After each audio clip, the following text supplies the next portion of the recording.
Welcome to Development Book Club. Today we begin a new book, which is the Buddha's teachings on social and communal harmony, which, as the subtitle says, is an anthology of discourses from the Pali Canon. It is edited and introduced by Bhikkhu Bodhi, which we met earlier this year when we went over the numerical discourses of the Buddha. He was the editor there as well. Cool. So this is I'm really excited for this anthology because of just the names of the chapters. There's 10 chapters that we'll cover, and they will become like broader and broader as we go on. Beginning with right understanding, which we'll cover in this video, and then there's personal training, dealing with anger, proper speech, good friendship, the intentional community, establishing an equitable society. Really cool. Let's begin today just with the foundation. Right understanding, or right view, which is from the first step of the Eightfold Noble Path. So right understanding, we begin here with the discussion of the Buddha's belief in an objective moral law.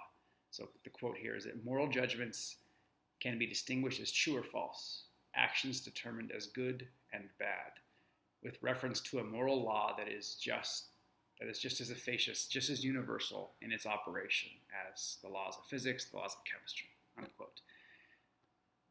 The Buddha establishes right view, or right understanding here, in response to three popular wrong views of his day, which were moral nihilism, which is denial of personal survival into other realms, or return to this realm, non-doing, which is basically moral relativism, and non-causality, which is the statement that we act as we do by fate, circumstances, nature, whatever else, not choice.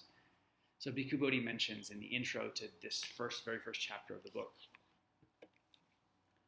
that he has purposely selected suttas focusing on personal responsibility for one's actions, not necessarily a right view that leads to liberation or nirvana, which is, I wonder if someone would consider controversial, but cool for what I'm looking for here for us. Okay, there's a sutra called Understanding the Unwholesome and the Wholesome. And these are from the Venerable Sariputta, which if you speak English and Spanish, there's kind of a funny meaning there, but I really love the guy's name. Anyways, on the unwholesome, he says, the destruction of life, taking what is not given, sexual misconduct, false speech, divisive speech, harsh speech, idle chatter, covetousness, ill will, and wrong view. And then, so these are all the unwholesome, sort of edited to keep it short there. On the roots of the unwholesome, greed is a root, he says, of all these things. Hatred is a root, and delusion is a root of the unwholesome. And then there's one on the wholesome, which I'll read for you here. He says, and what is the wholesome? Abstention from the destruction of life is wholesome. Abstention from taking what is not given is wholesome. Abstention from sexual misconduct is wholesome. Abstention from false speech is wholesome. Abstention from divisive speech is wholesome. Abstention from harsh speech. Abstention from idle chatter. Non-covetousness. Benevolence is wholesome. Right view is wholesome. This is called the wholesome. And what is the root of the wholesome? Non-greed is a root of the wholesome, non-hatred is a root of the wholesome, and non-delusion is a root of the wholesome. This is called the root, maybe roots of the wholesome. So everything there is defined by what it's not, which if you're watching these videos, you'll know agitates me a bit, and that's okay. However, the interesting thing is that in the section that precedes this, on the unwholesome, he says this.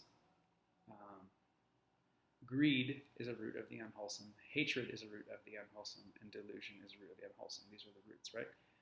And then, I believe it's actually from one of the end notes, or actually from the introduction of this chapter. He says, if you want to put this more positively, this is from Bhikkhu Bodhi's introduction, he says, let's say from the wholesome actions, the roots are generosity. Non-greed is translated as generosity. Non-hatred as loving kindness. And non-delusion is wisdom. So generosity, loving kindness, and wisdom. I want to keep this video short, just right understanding. I'm really excited about the future chapters. Next one's on personal training and then dealing with anger and all of that. So thanks for watching.